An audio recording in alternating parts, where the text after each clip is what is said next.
All right, are we doing this? I think we are. Ooh, yeah. All right, so my voice hasn't died yet, and I would so love to be done with this video tonight, so we're going to do it. It is almost 4 o'clock in the morning, so hopefully this is the only take. And this is the last stack of books that I finished in 2024.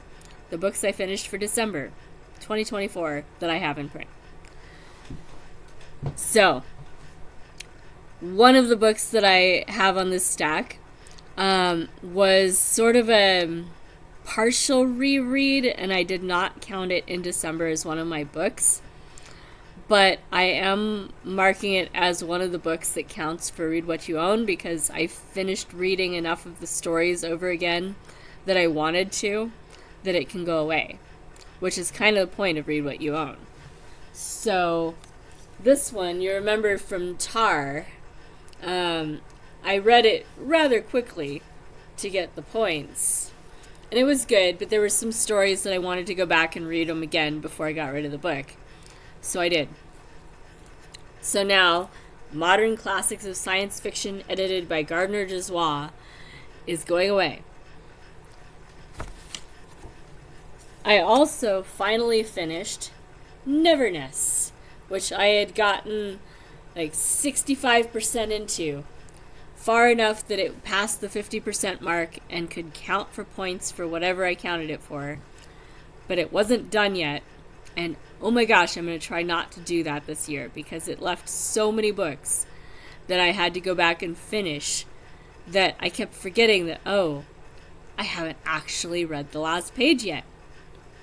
Yeah, so I'm going to try not to do that this year without hopefully hindering my team too badly on points. But in the meantime, this one is now done. Neverness. Partly I bogged down in the section where they're doing this weird sort of undercover expedition on this planet where they're disguised as members of this very tribal, primitive society, and they're carnivorous and barbaric, and oh, it was so tedious. And at the end, there was no point to it. That they didn't accomplish much, and it really weighed down the book that took so long and so many pages, and just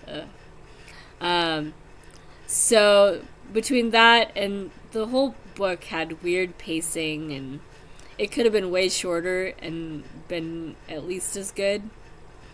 So it got about a 3.5 stars from me, but rounded down to a 3-star, not up to a 4 in Goodreads. But my sister will be glad that I finished it, and it can go back to her eventually.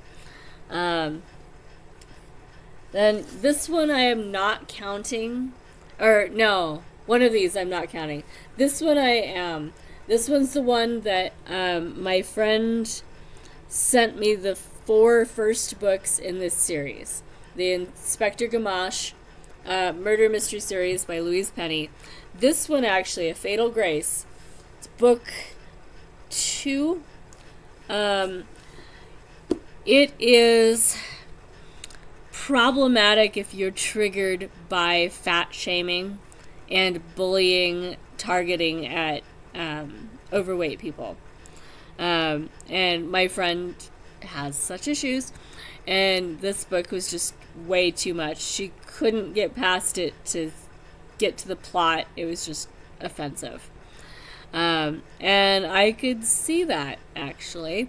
I hope that Louise Penny in her more recent books is a bit more mindful of that kind of stuff, but I haven't read any later ones. The 4th book in this series, I'm pretty sure it's book 4 anyway, I read it a couple of years ago. I don't know if it was the year it came out, but it was close to that. So I did not reread it. And I will be giving it back to my friend because the rest of the books weren't so bad. But this one, she's right. She doesn't need to read it. I also finished a reread of Empress of the Splendid Season by Oscar Hijuelos. I really enjoyed it, but it will be going to my sister to read now. I finished a bunch of Mrs. Jeffries books. So this is Mrs. Jeffries On the Ball. This is book 5, I believe. And I got to about book 14 or 15, mostly using audiobooks off of our library's systems. So a lot of the books I finished in December were in this series, and I don't have them in print. And I also did find a couple Louise Penny books the same way, so I got further in that series as well, that I don't have books to show. So I do have one more book in print from the Mrs. Jeffries series, but it's book 23. I'm not there yet. So that's a January or February book. I did finish Parade's End by Ford Madox Ford, that I was supposed to have read months ago for various things, and I did not. Yeah. So I finished it. And as I suspected earlier on in reading this book, it's not my favorite in this story type. It reminded me very much of the Officers Trilogy by Evelyn Waugh, and of the Forsyte Saga. So very similar stories to both of those. Setting and the types of characters involved and the types of plot involved. And this one had some scenes that I liked, but if I was going to just pick one of those three, my favorite is still the Officers Trilogy by Evelyn Waugh. And then I did like some of the characters, particularly in Forsyte Saga, and it really gets a little bit more at all the different perspectives from the different parts of the family that we're following as everything is changing during this time, from pre-World War I through World War I and out the other end. There's so much that changes for aristocratic British families during that time period. Everything that they were raised to think was supposed to be important and what they're supposed to do to be successful, and all of that gets upended with the Depression and World War I. Between those two, it throws everything off. So they come out of World War I, and things don't really stay recovered, and in Britain they got bombed. They didn't just get, anyway. Soapbox, not soapbox. Okay. No tangents. Back to the books. But I will probably talk about this theme more if I read another one and do some more compare and contrast, and maybe do a proper compare and contrast. But for now, this one goes on to my sister. When she's done with it, I might keep it so I can do a reread and do a proper comparison.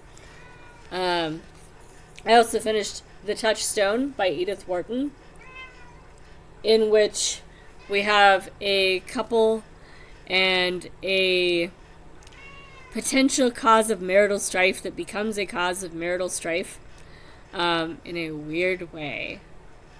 The Touchstone. I finished The Devil in the White City by Erik Larson. This one was good. It was nonfiction, looking at the Chicago World's Fair. And I hadn't realized how much of a con job that whole thing was. There were so many levels on which it was like bait and switch. It was, several other con games, I'll put it that way, that show up in books about such things, but applied in a very different way. to get the World's Fair to happen in Chicago instead of New York or somewhere else. Fascinating. And then alongside that, we have a serial killer that is tangentially connected to the World's Fair. And I think that connection needed to be a little bit stronger to make it feel like both stories belong in the same book, rather than just, it's two stories he wanted to tell and squished them into one book. And anyway, so good book. Had some issues, but still a 4.5, 5-ish star book. And then we have Rocket Boys by Homer H. Hickam Jr. about some boys in a coal town in Appalachia who decide that they're going to build a rocket. Actually, a boy in particular is going to build a rocket. His family is very poor, but they're struggling. They're getting by, and then his dad is moving up in the ranks, and he becomes foreman, supervisor, and so all of a sudden he's not so poor anymore, and they're doing pretty well, but only pretty well, and only relative to the ones that are doing really bad.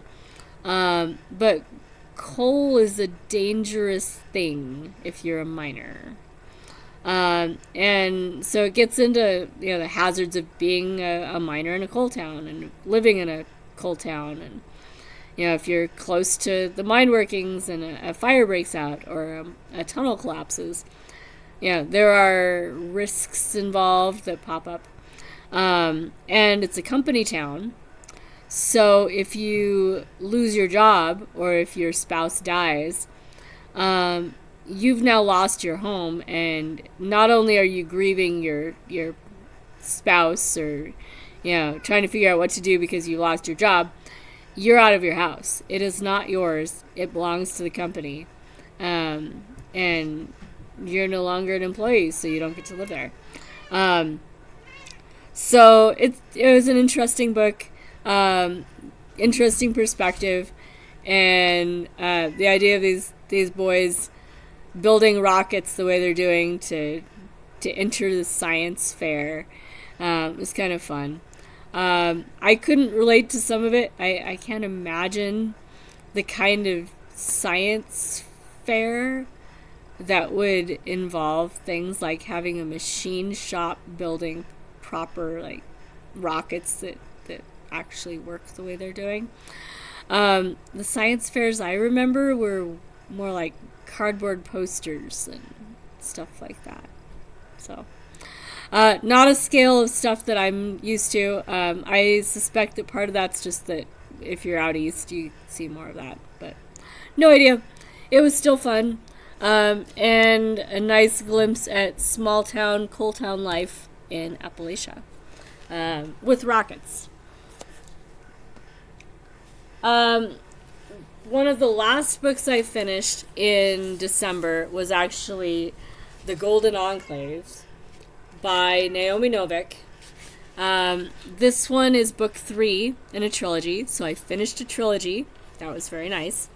And I'm not going to say much about it because it would be hard to tell you what happens in this book at all without spoiling the trilogy. That said, I liked how it ended. It was not horribly cliched, and I recommend the series. Alright, and we have a couple more to go. This is another one I finished right near the end of the year. This is The Fragile Threads of Power by V.E. Schwab. It is the first in a trilogy, but it's also continuing from where the previous trilogy left off. So it read more, so far for me, as if it's more like book 4. So maybe more like what Robin Hobb's trilogies are, where it's all the same world and kind of some of them are a continuation of the same storyline. But I haven't read more than just this one of this trilogy so far, so I don't know if it goes off in a totally different direction. Right now it feels like book 4. And I think Darker Shade of Magic would be the first one. I could be totally wrong because it's 4 o'clock in the morning. But anyway, I love the colors on the cover. Very pretty. It involves Black London, Red London, White London, and the connections or ways to travel between them. So then the last ones that I have to show you are part of the same Louise Penny series. The other 3 books my friend handed off to me. These are the ones I'm going to hand her back. She's not going to want to read A Fatal Grace. That's just going to disappear. She never wants to see it again. But these ones, I think she'll be fine with. And I read A Rule Against Murder several years ago, just by itself. So I did not reread it. It's just going back to her, and it does not count for Read What You Own. I didn't read it. It just was in the stack. The other 2 do, though, because if I didn't think that she would like them, she told me to just keep them and do whatever I want with them. So I'm going to give her back the 3 that I think that she might like. The first one in the series, by the way, is Still Life. It establishes Inspector Gamache. He's an older inspector, kind of grumpy, but he's good at his job. He's also good at training new detectives, but he takes on a project. A woman who has had issues in the past, and he thinks, well, maybe she could learn how to be a great detective, and she does need to work on her attitude and learn a few things she doesn't think she needs to learn. And it doesn't go so well. And maybe it's partly that Gamache is inflexible, but he knows his job. He has reasons why he does it the way he does, and why he expects his apprentices, basically, to learn certain things and certain skills. And you know, she didn't really even try, so that's kind of sad. And it becomes very important later on. Where I left off, the last one I finished, was a murder in a weird monastery on an island in Canada. A lost monastery, a group of monks that the Catholic Church had thought had all died off, and here they were, cloistered on this island and cut off from everybody, and making beautiful music. And that was how the Catholic Church found out that they even exist, is because they found this album. And now there's a murder on the island, and they have to have contact with the rest of the world, and yeah. In the course of this,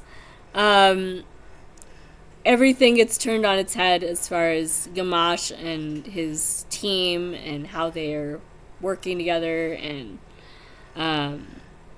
yeah, there's some drama going on. So I am looking forward to the next book, which I think the library has it. I had just run out of Hoopla checkouts at the end of December, so I'm going to be looking for the next one. That will be exciting. And some of those definitely will work for TBR-thon prompts. So I'm definitely going to be doing some more audiobooks from that series for January. But those are the physical books that I finished that I can send on their way for December. My total finished books for December was 475 books. Some of those were rereads, so the total number of actual books, like not duplicated, was 473 according to my Goodreads count. So I did not count every reread towards those numbers. Only ones where I legitimately read it through the entire time, read it through the entire second time, and the second time is when I decide I'm done with it and it's going away. If I reread it because I just like it and I want to read it again because I'm bored or whatever, I reread the Discworld books a lot. And the Hitchhiker's Guide to the Galaxy books a lot. I can quote a lot of them. I never count those towards my book totals. I might count a reread like that for points for a readathon if I'm actually going through cover to cover, but I won't count it for like Goodreads totals. It's like watching your favorite episode over and over again. At some point, it's just for fun. So, yeah, 473 distinct books that I read in 2024, which is why my Goodreads goal has been set for 400 instead of 365 for 2025. So we'll see how it goes. Obviously, every year is totally different. There's some stuff going on. Of course, stuff always is going on.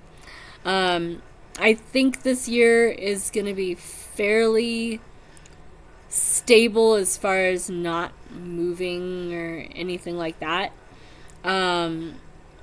Whatever happens next is going to be like 2 years on rather than this year exactly. But there is some possibility that moving might be happening again in the next 2 years. So, yay. And everything right now is up in the air. A lot of the uncertainty involves how long a particularly elderly person is going to survive. And as long as that is still up in the air, all the rest of those plans are too. So, guaranteed there will be some distractions. If you've been following my channel for a while, when I started my channel was also right as Israel was starting their bombardment on Gaza. So you might remember how distracting that was for my reading. And there were actually months where I barely read books. And I did the same thing during the beginning of the Ukraine war, where I got so caught up in watching the social media. I was actually one of the ones that was watching for bot behavior on Twitter, and helping keep the reporting about what was going on in Ukraine to actual information and not bot generated stuff, or blatant misinformation for propaganda purposes. So I got really distracted on that, and it's useful work. It's certainly something that I like that people do it, and I like that I can when things like that happen.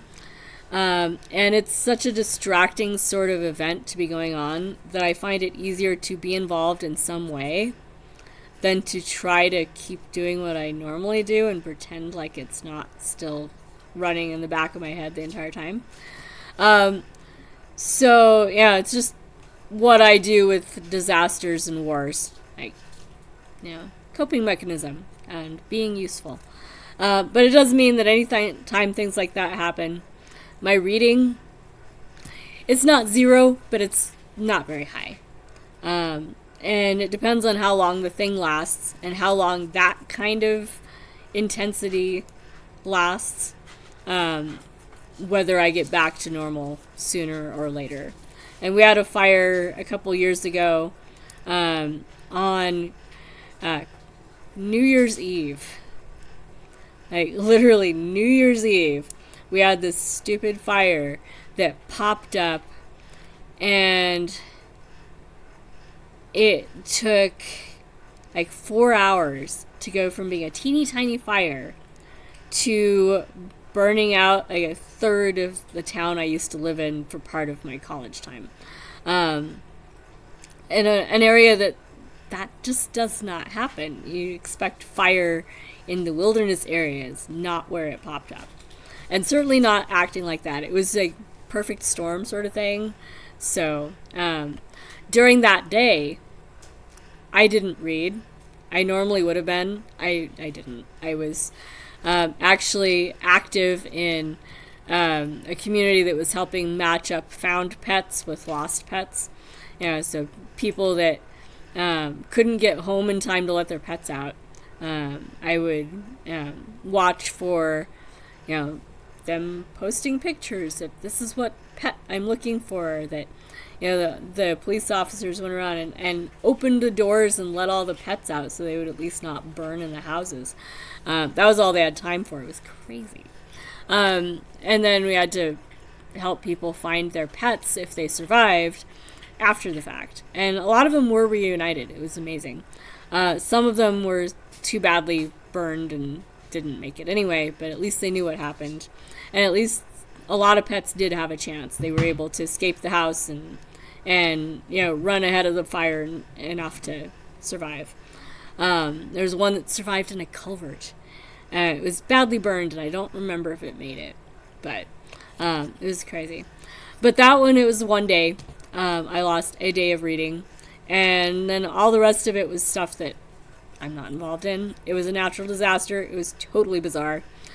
And it did spark my renewed interest in kind of fire behavior and like the fluid mechanics of fire kind of stuff. Anyway, so we'll see what happens. That was totally random, and I'm sure 2025 will have some totally randomness in store because we haven't had a year yet without it.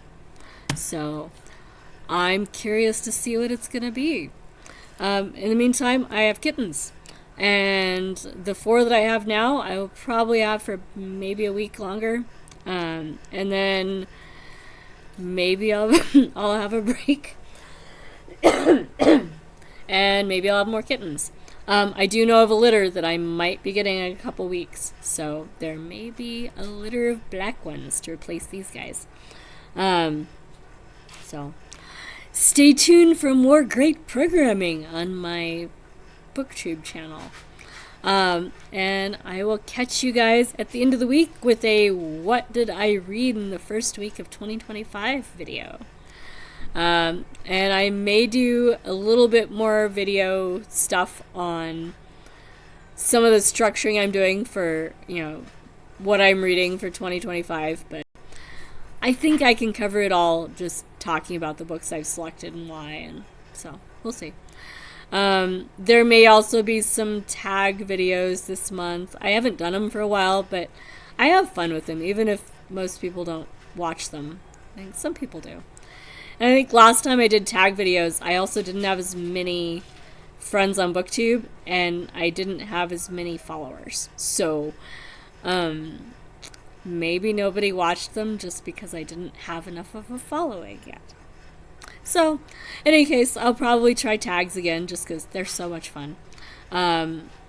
And I might do some compare and contrast videos if I find books that I really would like to talk about together.